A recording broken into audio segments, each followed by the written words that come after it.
नमो ॐ विष्णुपादाय कृष्णप्रस्थाय भूतले श्रीमते भक्तिवेदान्तस्वामिन् इति नामिने। नमस्ते सारस्वते देवे गौरवाणी प्रचारिणे निर्विशेषा शून्यवादी पाश्चात्यदेशतारिणे।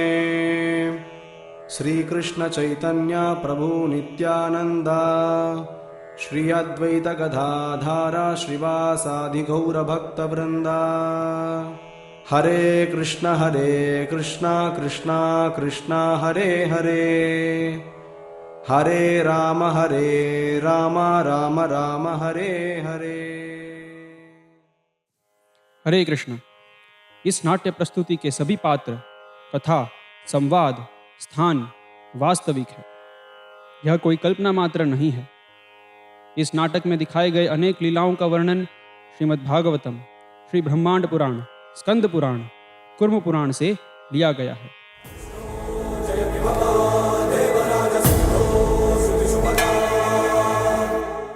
आज भगवान श्री नरसिंहदेव के प्राकट्योत्सव के उपलक्ष्य में इस्कॉन भोपाल की ओर से हम नाट्य प्रस्तुति करने जा रहे हैं।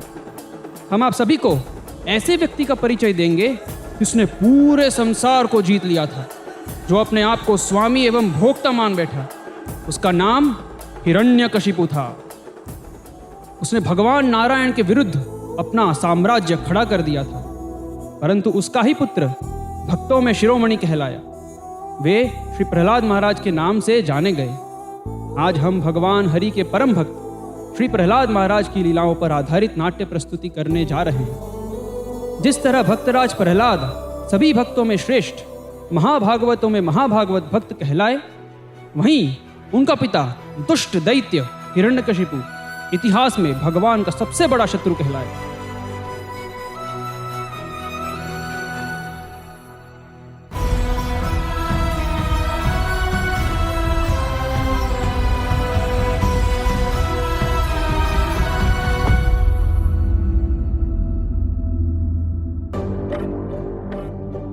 यह घटना सत्ययुग की है, जब हिरण्याक्ष नामक असुर ने पूरे संसार में हाहाकार मचा दिया था। उसके अत्याचार से सभी पशु, पक्षी, मनुष्य, देवता आदि त्रस्त थे। तब भगवान नारायण ने श्री वराहदेव का अवतार लेकर उस दुष्ट हिरण्याक्ष का वध कर दिया। अपने अग्रज भाई की मरणोगति देख हिरण्यकशिपु अति क्रुद्ध हुआ। क्रोध में आकर उसने भगवान नारायण पर आरोप लगाया कि वे देवताओं और असुरों के साथ पक्षपात करते हैं। हिरण्यकशिपु ने मन ही मन दृढ़ निश्चय कर लिया कि वह अपने भाई की मृत्यु का प्रतिशोध भगवान नारायण और उनके शुद्ध भक्तों से अवश्य लेकर रहेगा। हिरण्याक्ष का अग्नि संस्कार करने के पश्चात वह अपने अनुचरों के साथ षड्यंत्र बनाता है।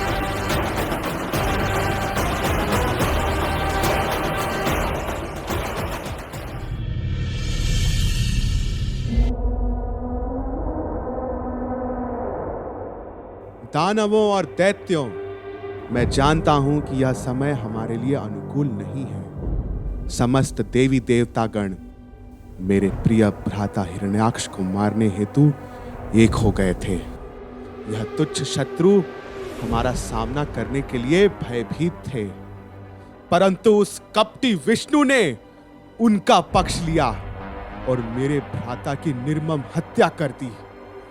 उन्हें लगता है कि हम अब दुर्बल हो गए हैं, किंतु यह मात्र उनकी भूल धारणा है। हम असुर कल भी शक्तिशाली थे और आज भी शक्तिशाली हैं। मैं आज तुम सब लोगों के मध्य यह प्रण लेता हूं कि उस दुष्ट कपटी नारायण का सिर उसके धड़ से अलग कर दूंगा। और जब मैं इस मायावी विष्णु का अंत करूंगा, तब यह समस्त देवी देवता अपने आप समाप्त हो जाएंगे।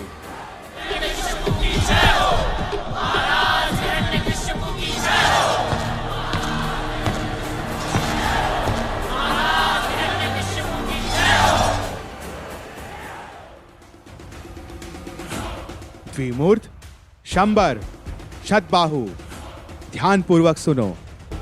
मैं घोर तपस्या हेतु मंदार पर्वत की ओर जा रहा हूं। तब तक तुम अपनी सेनाओं को लेकर पृथ्वीलोक में जाओ।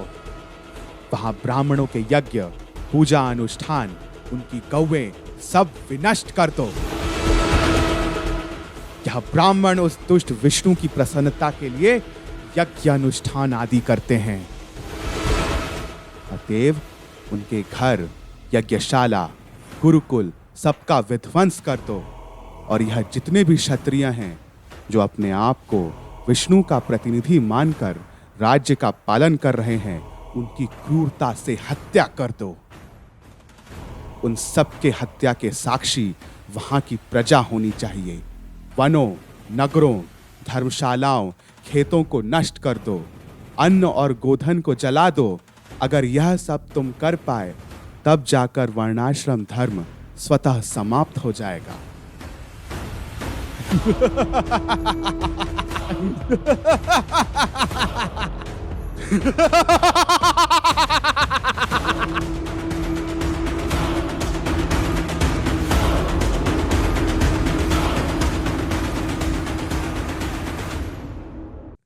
दुष्ट असुर हिरण्यकशिपु के आदेश से उनके अनुचरों ने पृथ्वीवासियों पर अत्याचार करना प्रारंभ किया। सर्वप्रथम उन्होंने ब्राह्मणों की हत्या की, जो भगवान विष्णु की प्रसन्नता के लिए नित्य यज्ञ तपस्या कर रहे थे। उसके पश्चात उन्होंने राजधानी, नगरों, गांवों, वनों, पर्वतों को नष्ट करना प्रारंभ किया। असुरों के आतंक से सभी जीव व्यथित थे। स्वर्ग के राजा इंद्र ने अपने विशाल पराक्रमी सेना सहित हिरण्यकशिपु के महल में आक्रमण किया। उस समय हिरण्यकशिपु तपस्या हेतु मंदार पर्वत गया था। उसकी पत्नी देवी कयाधु उस समय गर्भवती थी।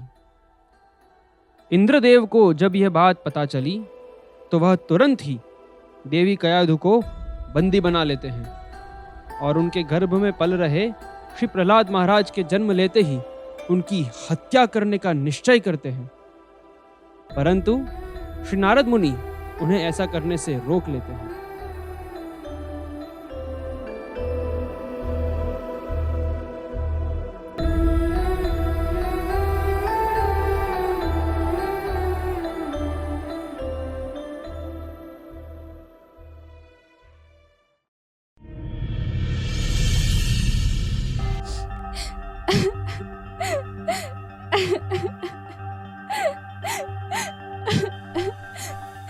रुकिए इंद्रदेव, एक गर्भवती स्त्री को बंदी बनाना अनुचित है।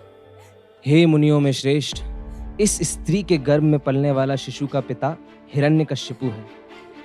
उसके आतंक से सारा संसार त्राहिमाम कर रहा है।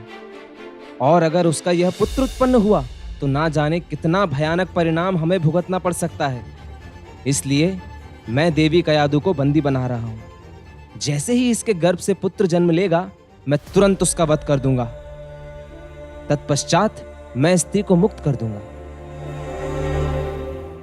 हे देवताओं के राजा इंद्र, इस स्त्री के गर्भ में स्थित बालक निर्दोष एवं निष्पाप है। यह जान लो कि वह भगवान श्रीहरि का महान भक्त एवं शक्तिशाली दास है। कदाचित आप या अन्य कोई भी देवता उसे मारने में सक्षम नहीं है। हे नारद मुनि, आपने हमें भयंकर पाप करने से बचा लिया है। भगवान श्री हरि अपने प्रति अपराध को सहन कर लेते हैं, परंतु उनके शुद्ध भक्तों के प्रति अपराध वे कदापि सहन नहीं कर सकते। हे देवी कयाधु, इस दुर्व्यवहार के लिए मैं आपसे क्षमा याचना करता हूं।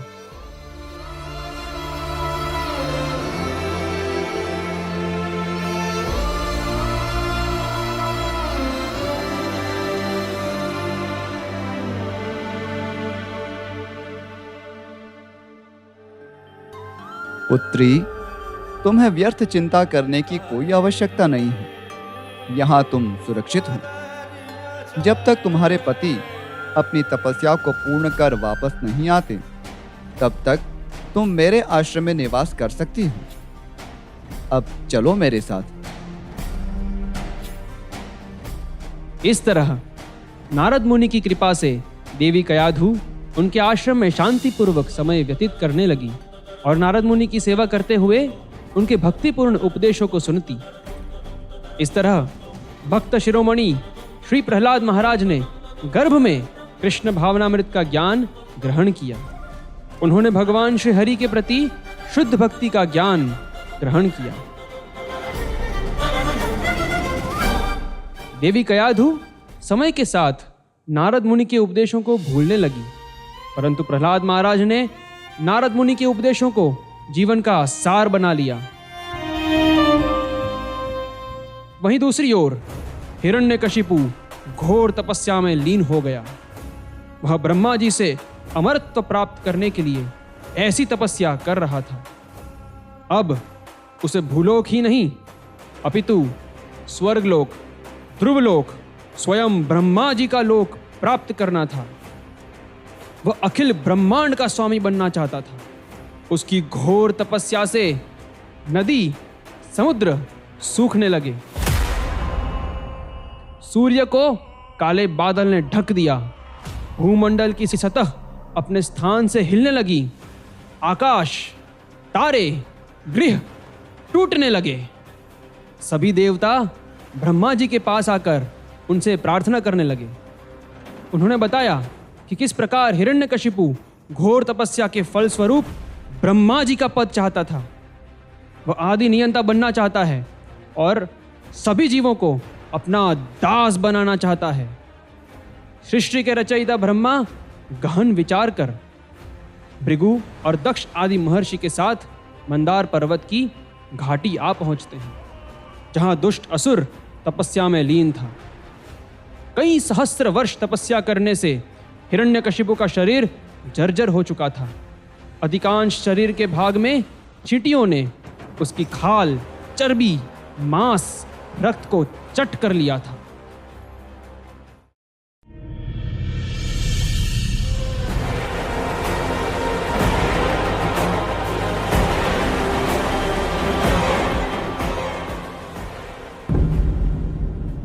हे कश्यप मुनि के पुत्र, उठो उठो, तुम्हारा कल्याण हो। तुम अपनी तपस्या में सिद्ध हो चुके हो। अब तुम वरदान मांगने के योग्य बन चुके हो। तुम्हारी जैसी घोर तपस्या आज तक किसी ने नहीं की है, एवं भविष्य में भी इतनी कठिन तपस्या कोई नहीं कर पाएगा।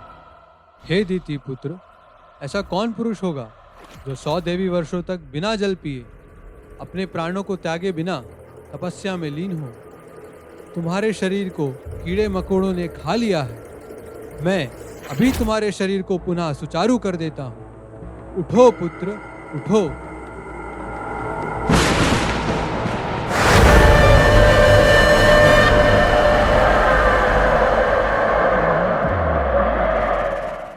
मैं इस ब्रह्मांड के रचयिता श्री ब्रह्मदेव को प्रणाम करता हूँ।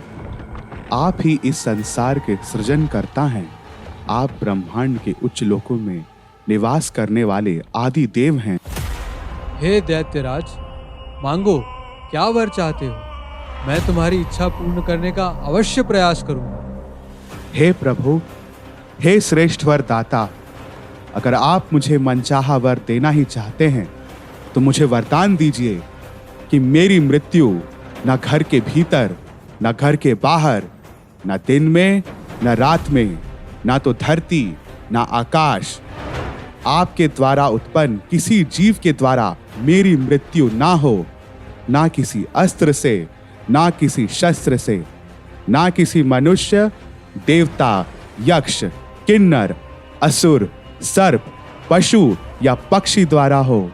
चाहे प्राणी सजीव हो या निर्जीव, उसके द्वारा मेरी मृत्यु ना हो।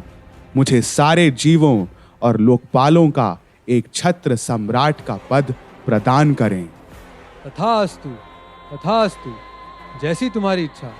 हे कश्यप मुनि के पुत्र, चाहे कोई कितना भी भाग्यवान, शक्तिशाली, सामर्थ्यवान क्यों ना बन जाए, परंतु अगर वह भगवान नारायण की सत्ता को अस्वीकार कर साधुओं पर अत्याचार करेगा तो उसका विनाश निश्चित है।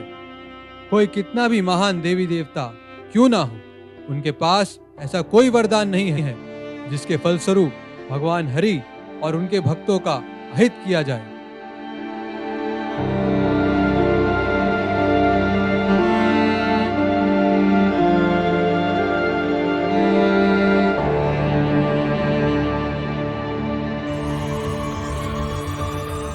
सावधान कायर देवताओं, अब मृत्यु का खेल आरंभ होगा। अब उस विष्णु और उसके अनुयायी देवताओं को मैं अपना परिचय दूंगा।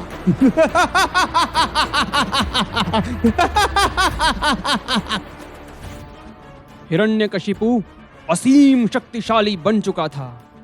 उसकी क्रूरता और आतंक से सभी ब्राह्मणों, वैष्णवों, गायों, साधु, देवता, यक्ष का जीवन संकट में आ गया था। अति शीघ्र दुष्ट दैत्यराज हिरण्यकशिपु ब्रह्मांड का विजेता बन गया। उसने तीनों लोकों को अपनी मुट्ठी में कर लिया था। उसने सभी लोकों के शासकों को अपना दास बना लिया।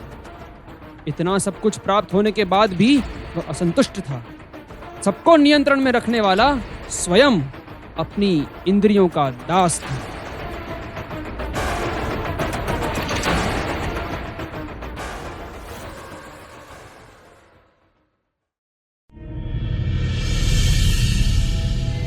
समस्त ऋषिगण, देवतागणों ने भगवान नारायण से प्रार्थना करी।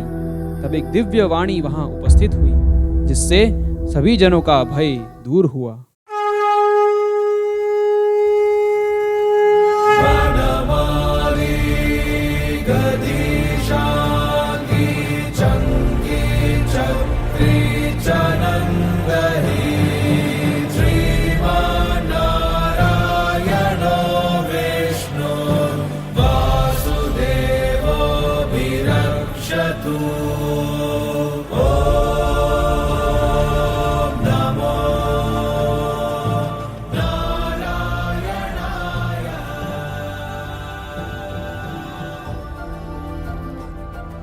मेरे प्रिय भक्तों, अब तुम्हें भयभीत होने की कोई आवश्यकता नहीं है।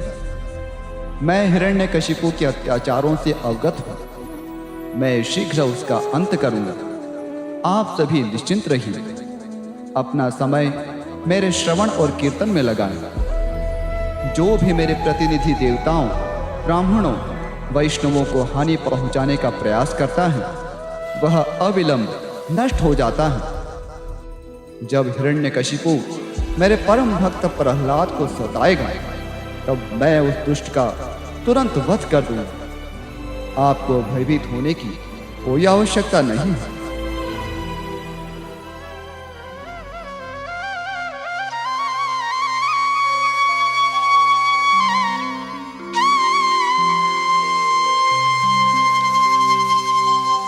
यः कारणार्णवजले भजति स्म योगनिद्राम् अनन्तजगदण्डसरोमकूपः आधारशक्तिमवलम्ब्य परां स्वमूर्तिं गोविन्दम् आदिपुरुषं तमहं भजामि।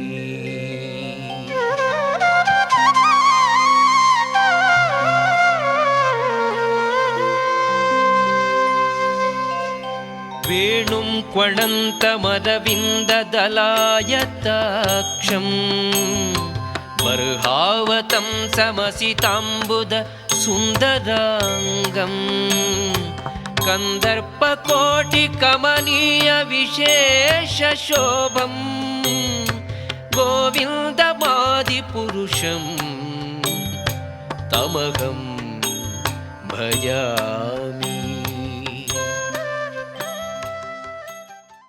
भक्त शिरोमणि श्री प्रहलाद महाराज ने अपने गुरु देवर्षि नारद मुनि की कृपा से कृष्ण तत्व ज्ञान प्राप्त कर लिया था। वे 5 वर्ष की आयु से नित्य अपने सहपाठियों, मित्रों, परिजनों के साथ भगवान हरि का श्रवण एवं कीर्तन किया करते। बाल्यकाल से उनको खेल कूद में अरुचि थी। उनका मन सदैव कृष्ण भावनामृत में लगा रहता। उनका मन और इंद्रियों पर पूर्ण संयम था। वे असुर कुल में जन्मे थे, परंतु वे भगवान विष्णु के महाभागवत भक्तों में भी महान भक्त बने। उन्होंने अपनी समस्त इच्छाओं को भगवान की सेवा में अर्पित कर दिया था। प्रहलाद महाराज की स्थिति से अनभिज्ञ हिरण्यकशिपु ने उन्हें पाठशाला भेजा, जहां शुक्राचार्य के 2 पुत्र षंड तथा अमर्क मुख्य अध्यापक थे, जो नास्तिक दर्शन के प्रकांड पंडित थे।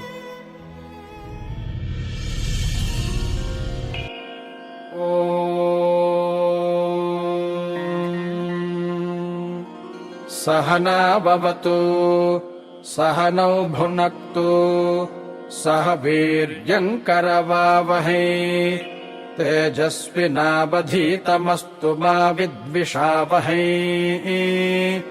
ओम शांति शांति शांतिः।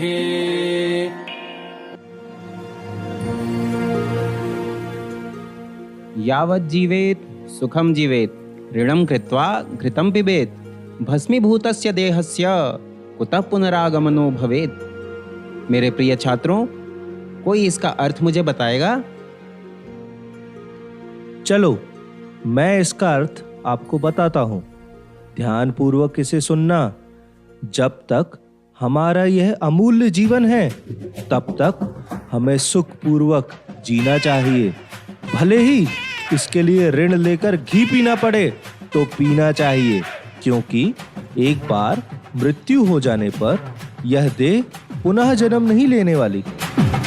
इसलिए कुंठाओं से, चिंताओं से मुक्त जीवन जियो, खेलो कूदो, मजे करो। बहुत उत्तम विवेचना है गुरुदेव, आपने हमारी सारी चिंताएं दूर कर दी हैं। तुम लोग निश्चिंत रहो। इस पूरे ब्रह्मांड में तुम महान शुक्राचार्य के पुत्रों से महत्वपूर्ण शिक्षा प्राप्त करने वाले हो। हम आपके ऋणी हो गए गुरुवर। ठीक है, अगर तुम ऋण चुकाना चाहते हो तो हमें घी पिलाओ।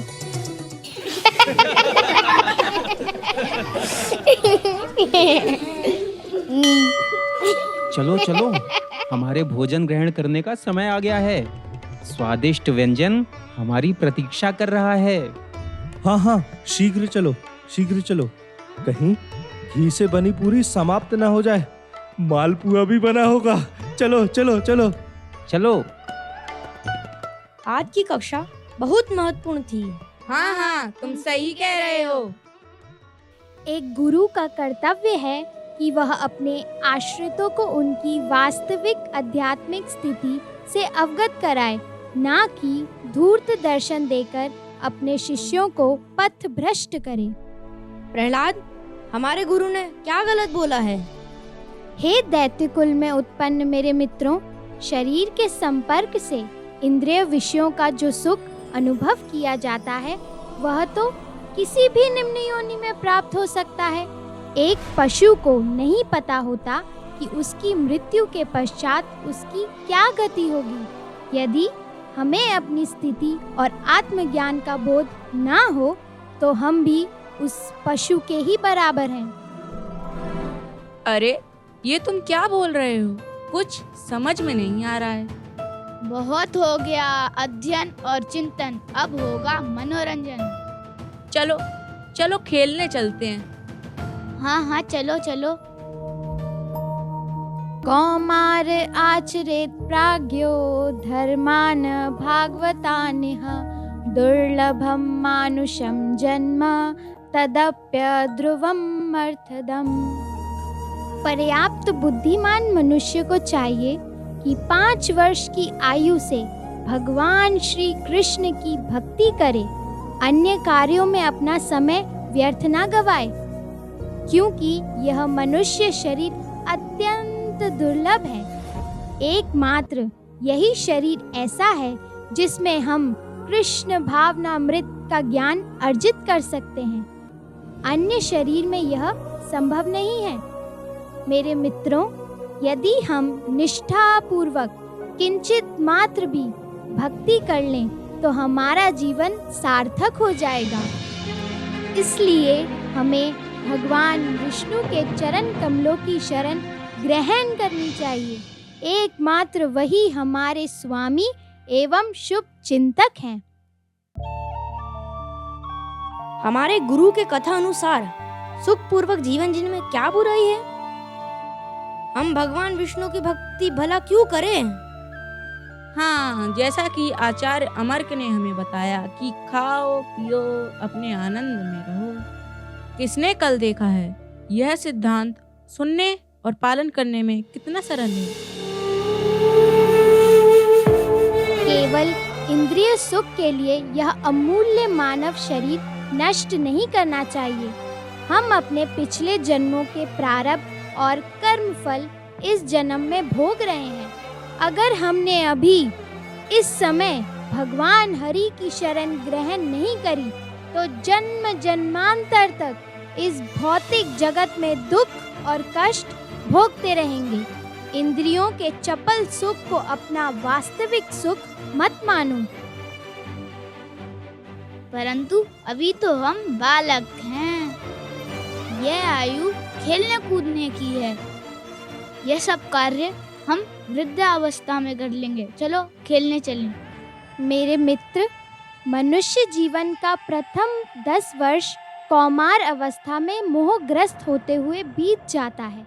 अगले 10 वर्ष किशोर अवस्था में वह खेल कूद में अपना समय व्यर्थ कर देता है। इस प्रकार उसका 20 वर्ष विनोद करते हुए निकल जाता है। अगले 20 से 30 वर्ष उसका समय गृहस्थ आश्रम के कार्यों में चला जाता है।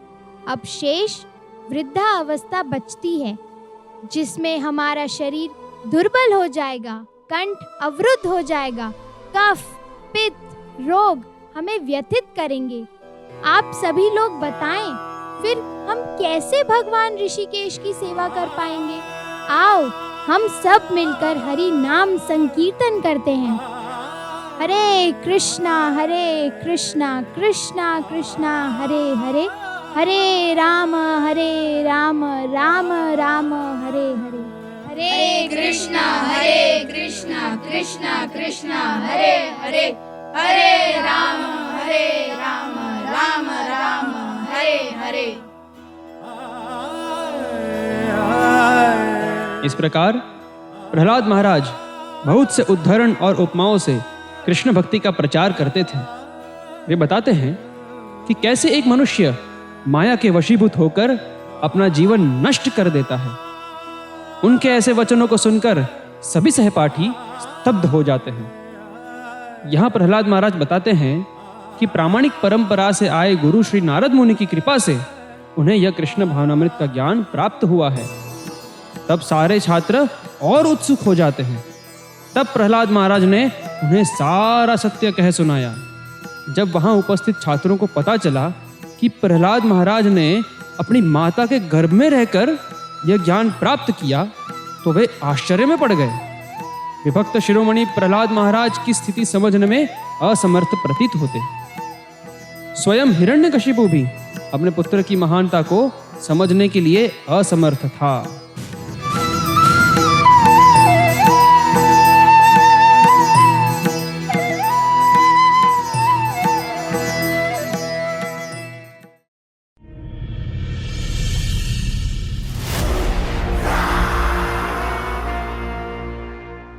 क्या समाचार है विमूर्त शतबाहु? महाराज, आपके भय से सारा संसार थर थर कांप रहा है। उच्च लोकों के निवासी देवी देवता अब हमारे अधीन रहकर कार्य कर रहे हैं। वह सब मुझे पहले से ही ज्ञात है। उस धूर्त कपटी विष्णु का क्या? हे असुर श्रेष्ठ, वो विष्णु आपसे भयभीत होकर सदैव सदैव के लिए लुप्त हो गया है। मुझे सांत्वना नहीं चाहिए, मुझे उस कायर का सिर चाहिए। पूरे ब्रह्मांड के कोने कोने में जाकर उसका पता लगाओ। धरती, आकाश पाताल सब स्थान में जाकर देखो, सब कुछ प्राप्त होने के पश्चात भी मैं बेचैन हूं। मेरे अग्रज भाई का हत्यारा अभी तक मरा नहीं है। दिन रात्रि यह बात मुझे विचलित करती रहती है। जाओ जाओ, उसे कहीं से भी ढूंढकर मेरे समक्ष लाओ।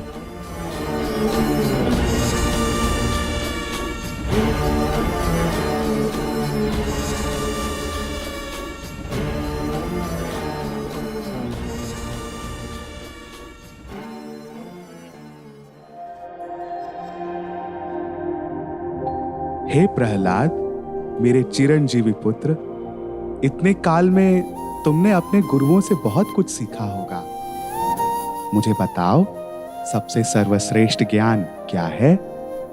श्रवणम कीर्तनम विष्णु स्मरणम पाद सेवनम अर्चनम वंदनम दास्यम सख्यम आत्मनिवेदनम इति पुंसार्पिता विष्णु भक्तिश्चेन नवलक्षणा क्रियेता भगवत्यधा तन्मन्येधितम उत्तमम। हमें भगवान विष्णु के दिव्य पवित्र नाम, रूप, गुण, लीला आदि का श्रवण एवं कीर्तन करना चाहिए। बारंबार स्मरण करना चाहिए। उनके चरण कमलों की सेवा प्राप्त करनी चाहिए। उनकी नित्य अर्चना एवं वंदना करना चाहिए। पूर्ण पुरुषोत्तम भगवान श्री कृष्ण को अपना परम स्वामी एवं भोक्ता मानकर दास की भांति सेवा करना चाहिए। उन्हें अपना सर्वश्रेष्ठ मित्र मानना चाहिए और अंततः आत्मसमर्पण कर अपने आप को उनकी दिव्य सेवाओं में न्योछावर कर देना चाहिए। पिताजी, यह नवदा भक्ति कहलाती है। जिसने भी इन 9 विधियों से भगवान श्री कृष्ण की प्रसन्नता हेतु सेवा अर्पित की है, एकमात्र वही वास्तव में विद्वान व्यक्ति है और जीवन की यही परम सिद्धि है।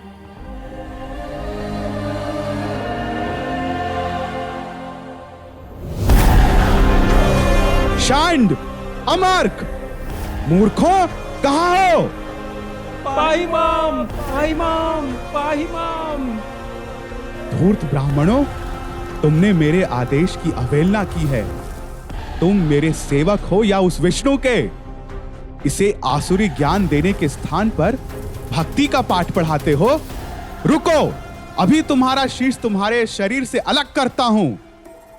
क्षमा दैत्यराज, क्षमा।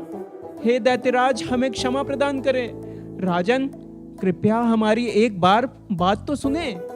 आपके पुत्र ने यहाँ जो भी कहा है वह न तो मेरे द्वारा पढ़ाया गया है, न ही अमर्त्य के द्वारा, और न ही किसी अन्य के द्वारा जो मेरी जानकारी में हो। हाँ महाराज, पहले हमारा पक्ष भी तो सुन ले। हमारे समान उच्च कुल के ब्राह्मणों को मारकर आप ब्रह्म हत्या के दोषी मत बनिए। अरे मूर्ख, एक इशारे से पूरे ब्रह्मांड को हिला देता हूं मैं। तू मुझे ब्रह्म हत्या का पाठ पढ़ाएगा? नहीं महाराज, नहीं।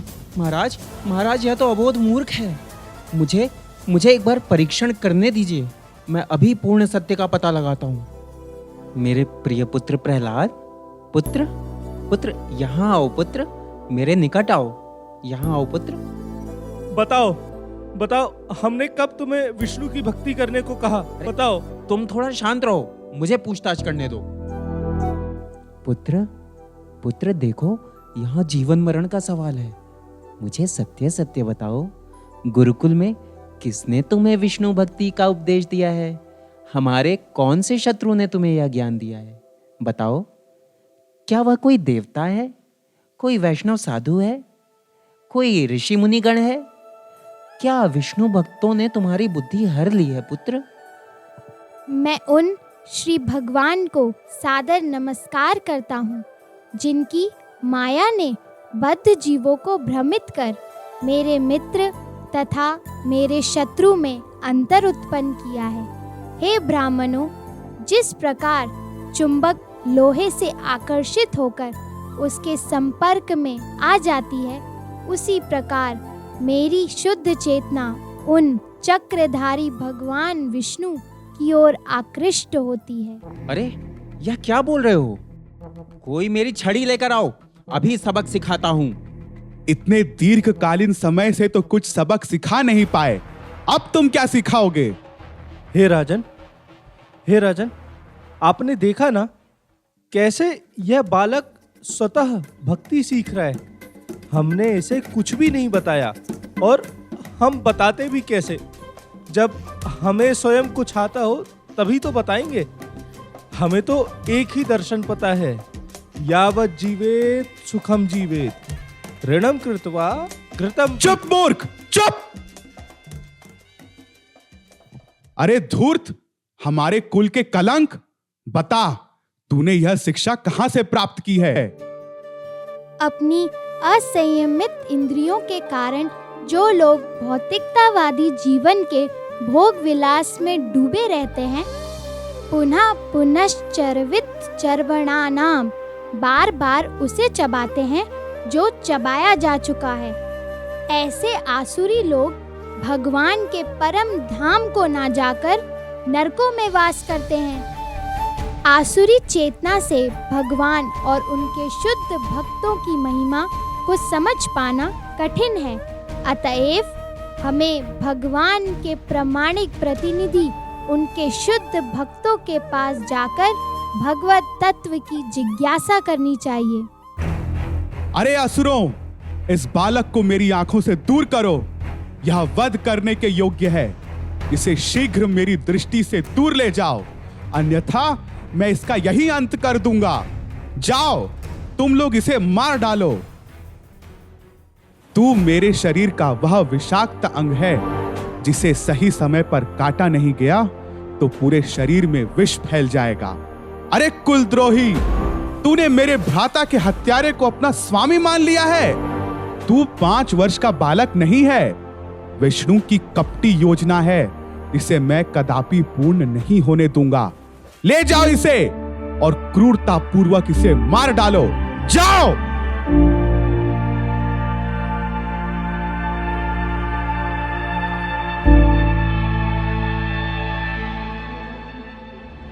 ओम नमो भगवते वासुदेवाय। भयानक राक्षस गण प्रहलाद महाराज के नम्र भागों पर अपने त्रिशूल से वार करते। भयानक विकराल दांतों को धारण किए यह राक्षस अति वेग से अपने शस्त्रों द्वारा श्री प्रहलाद महाराज को आघात पहुंचाने का प्रयास करते, परंतु भक्तराज इससे तनिक भी विचलित ना होते। वे शांत मुद्रा में बैठकर भगवान का ध्यान जप करते रहते। ओम नमो भगवते वासुदेवाय। गोविंद परिरंभितः। प्रहलाद महाराज सदैव भगवान गोविंद के ध्यान में मग्न रहते थे और उनकी रक्षा गोविंद किया करते। जिस प्रकार एक छोटा सा शिशु अपने पिता की गोद में सुरक्षित रहता है, ठीक उसी प्रकार भक्त प्रहलाद महाराज भगवान श्री हरि के संरक्षण में भय रहित रहते। इस तरह विभिन्न उपायों से श्री प्रहलाद महाराज को मारने का प्रयास किया गया, परंतु उसका परिणाम हिरण्यकशिपु की योजनाओं के विपरीत था।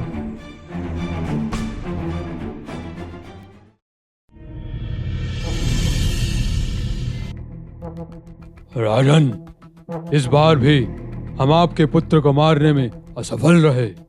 असंभव!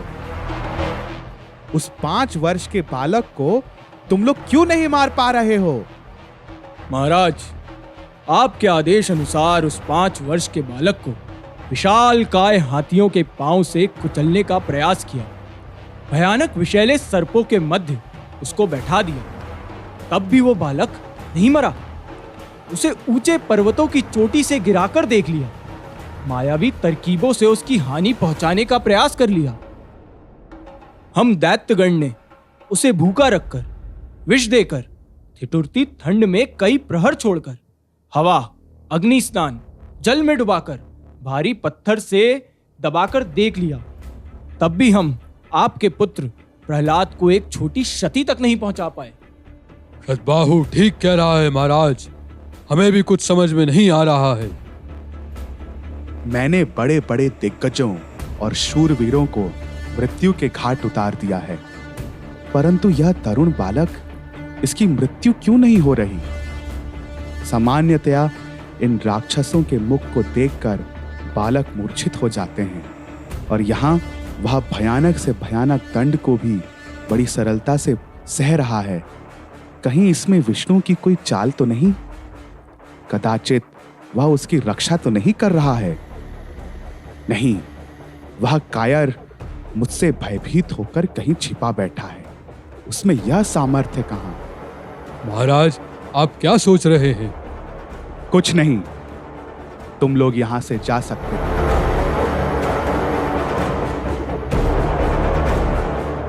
प्रणाम महाराज। यहां आने का दुस्साहस कैसे किया? लगता है अब तुम्हें अपने प्राणों से मोह नहीं रहा। महाराज क्षमा करें, हम आपकी समस्याओं का समाधान लेकर आए हैं। ठीक है, समाधान बताओ। अगर समाधान मुझे पसंद नहीं आया तो मैं तुम्हारे जीवन का परम समाधान दे दूंगा। हे तीनों लोकों के स्वामी, हम जानते हैं कि आपके तेज से सारा संसार चलायमान है। आप अपने आप में संपूर्ण अधिष्ठाता हैं। जो यह नहीं जानता उसका जीवन व्यर्थ है। हाँ हाँ, 100% सत्य बात बताई है तुमने। महाराज, जहां तक आपके पुत्र प्रहलाद का प्रश्न है, वह तो एक तुच्छ बालक मात्र है जिसकी बुद्धि हर ली गई है। आप व्यर्थ चिंता मत करें महाराज, हम आपके समक्ष उसी समाधान की युक्ति लेकर आए हैं। अरे मैं बताता हूँ महाराज, हमारे पिता एवं गुरु शुक्राचार्य अभी विशेष कार्य से बाहर गए हैं। वे जब तक पुनः वापस नहीं लौटते तब तक हम दोनों उस अबोध बालक को बहला फुसलाकर अपने उपदेशों से उसकी बुद्धि को अपने नियंत्रण में ले लेंगे। क्यों, सही कह रहा हूं ना शंड? हाँ हाँ, हमारे गुरु शुक्राचार्य ने बड़े से बड़े दैत्यों का हृदय परिवर्तन कर दिया है। उनके समक्ष यह बालक एक कीट की भांति है। अति उत्तम युक्ति है। जाओ, इसका शीघ्र अति शीघ्र पालन करो। हर बार की तरह इस बार भी हिरण्यकशिपु और षंड अमर की योजनाएं विफल हो गई। इसके विपरीत वहां श्री प्रहलाद महाराज ने अपनी पाठशाला खोल दी, जिससे वहां उपस्थित सभी दैत्य बालकों का हृदय परिवर्तित हो गया और वे भी कृष्ण भावनामृत की ओर अग्रसर होने लगे।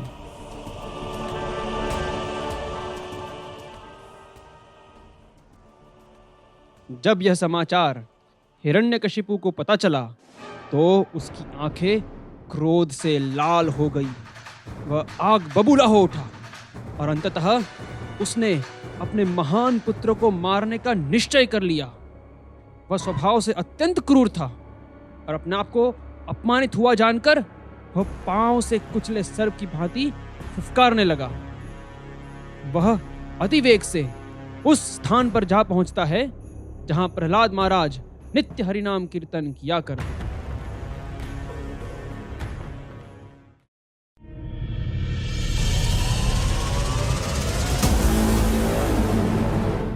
अरे उद्दंड, नीच, कुल के सर्प!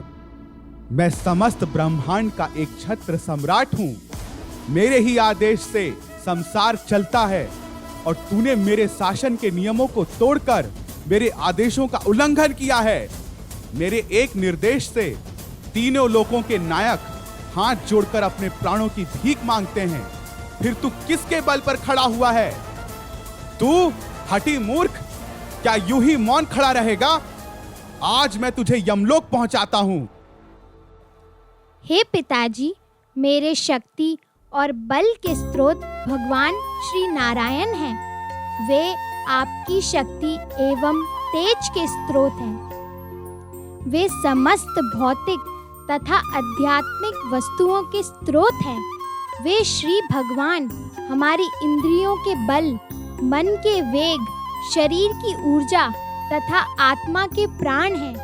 वे अपनी शक्ति से ही इस ब्रह्मांड का सृजन, पालन एवं संहार करते हैं। पिताजी, मैं आपसे अनुरोध करता हूँ, कृपया अपनी आसुरी प्रवृत्ति को त्याग दें और सभी उपाधियों से रहित होकर भगवान की शरण ग्रहण करें। अरे धूर्त, 10 दिशाओं से सभी लोग मेरी शरण ग्रहण करने आते हैं और तू कहता है कि मैं उसकी शरण ग्रहण करूंगा। थक!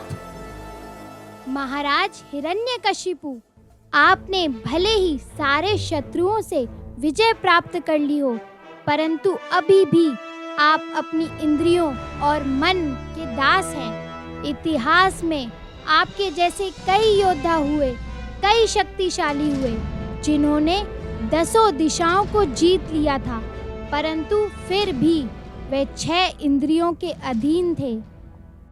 अरे मूर्ख, तू मुझे आत्मसंयम का पाठ पढ़ा रहा है। तुम्हारी मृत्यु का समय निकट आ चुका है, तभी तुम ऐसी अनर्गल बातें कर रहे हो। अरे अबोध प्रहलाद, तू सदैव उस नारायण की महिमा का गुणगान करता है और कहता है कि वह सबका और स्वयं मेरा भी नियंता है, जो सर्वव्यापी है, परंतु वह है कहाँ? क्या वह इस खंबे में भी उपस्थित है? हाँ, वे इस खंबे में भी उपस्थित हैं। वे सर्वत्र हैं। अगर ऐसा है तो ले, मैं अभी तेरे समक्ष इस खंबे के टुकड़े टुकड़े कर देता हूं।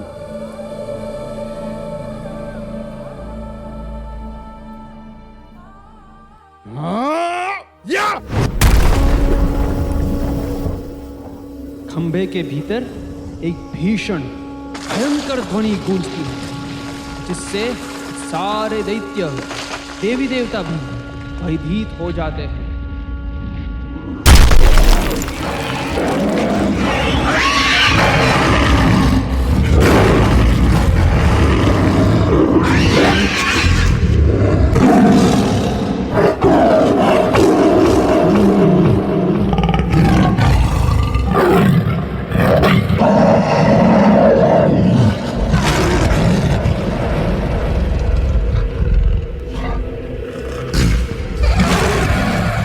इतना विकराल प्राणी, यह कौन है जो आधा नर और आधा सिंह के समान है?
तू कब ये समझेगा कि मैं ही सबका पिता हूँ?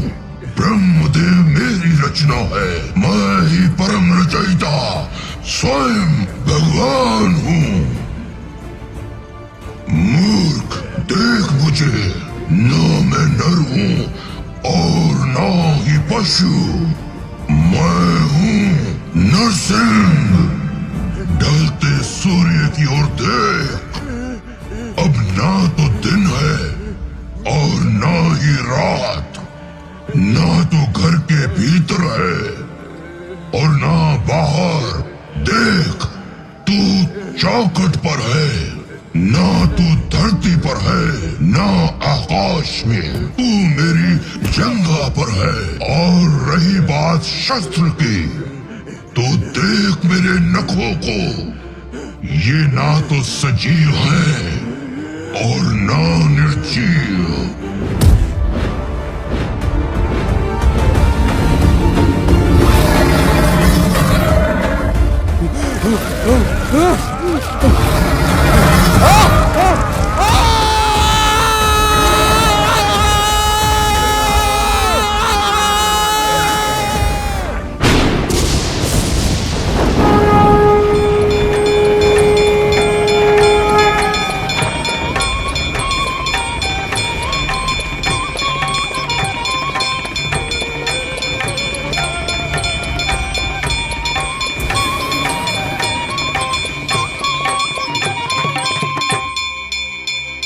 भगवान नृसिंहदेव की स्तुति गायन करने के लिए समस्त देवी देवता वहां उपस्थित हो गए। उन सब ने भगवान को नमस्कार किया और उनकी स्तुतियां की।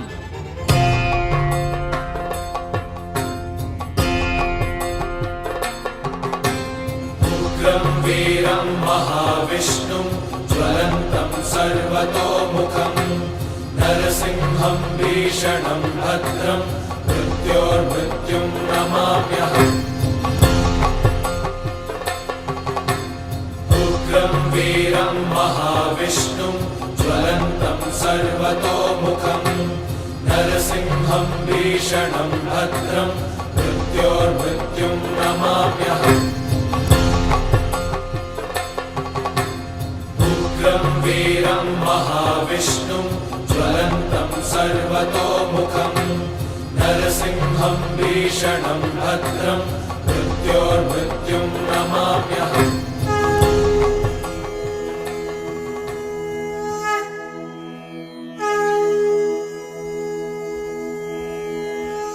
हे प्रभु, आप अनंत हैं और आपकी शक्ति का कोई अंत नहीं है।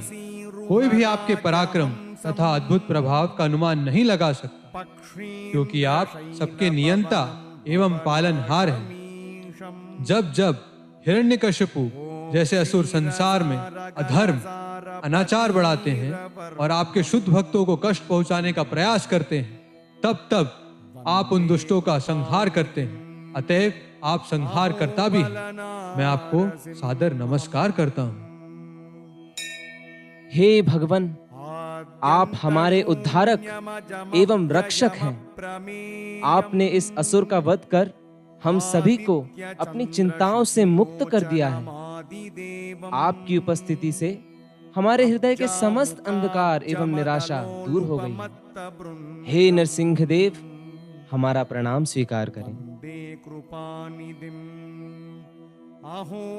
इस प्रकार अन्य देवी देवता, पितृलोक, सिद्धलोक, ऋषिगण, नागलोक के निवासियों ने, मनुओं ने, प्रजापतियों ने, गंधर्वों ने, यक्षों एवं अन्य अन्य लोकों के पालकों ने भगवान नृसिंहदेव की स्तुति की और उन्हें नमस्कार किया। भगवान नृसिंहदेव का क्रोध अभी भी शांत नहीं हुआ था और किसी देवी देवता या अन्य लोकों के निवासियों में उनके समीप जाने का साहस न था। तब स्वयं ब्रह्मा जी भक्त प्रहलाद को संबोधन करते हैं। हे पुत्र, भगवान नृसिंहदेव तुम्हारे असुरी पिता पर अत्यधिक क्रुद्ध है। अतएव तुम आगे जाकर भगवान को शांत करो।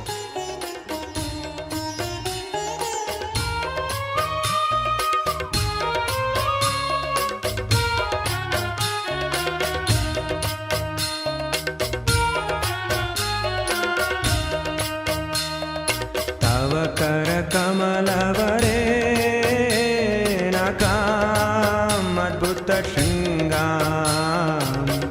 ललिता हिरण्यकशिपो तनुभृङ्गा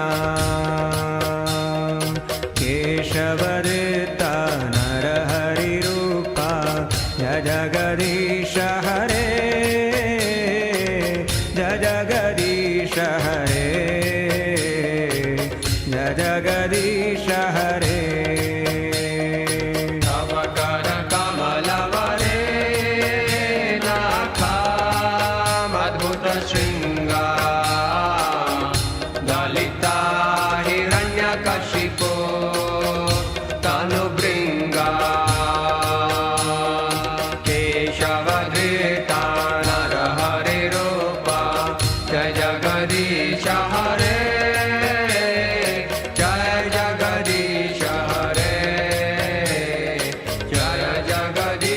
जिस प्रकार हिरण्यकशिपु का विनाश क्षण भर में हो गया, उसी प्रकार ईश्वर विहीन सभ्यता किसी भी क्षण नष्ट हो सकती है।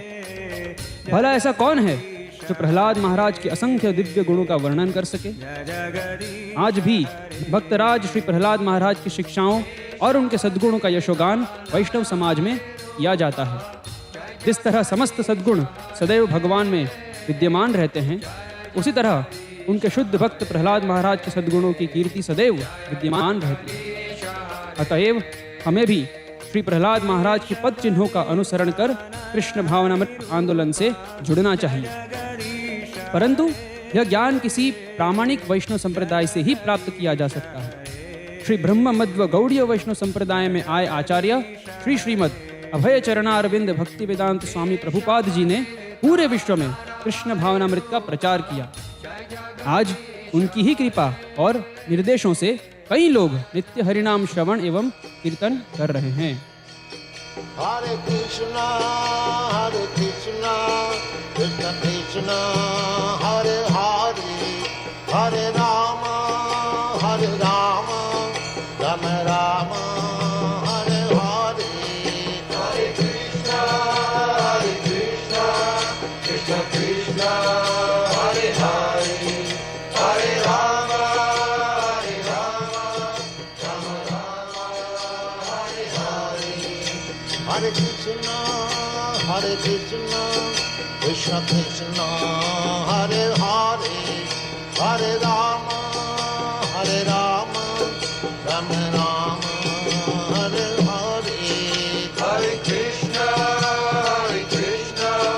कृष्ण कृष्ण हरे हरे, हरे राम राम राम हरे हरे। हरे कृष्ण कृष्ण कृष्ण हरे हरे, हरे राम राम राम हरे हरे। हरे कृष्ण कृष्ण कृष्ण हरे हरे।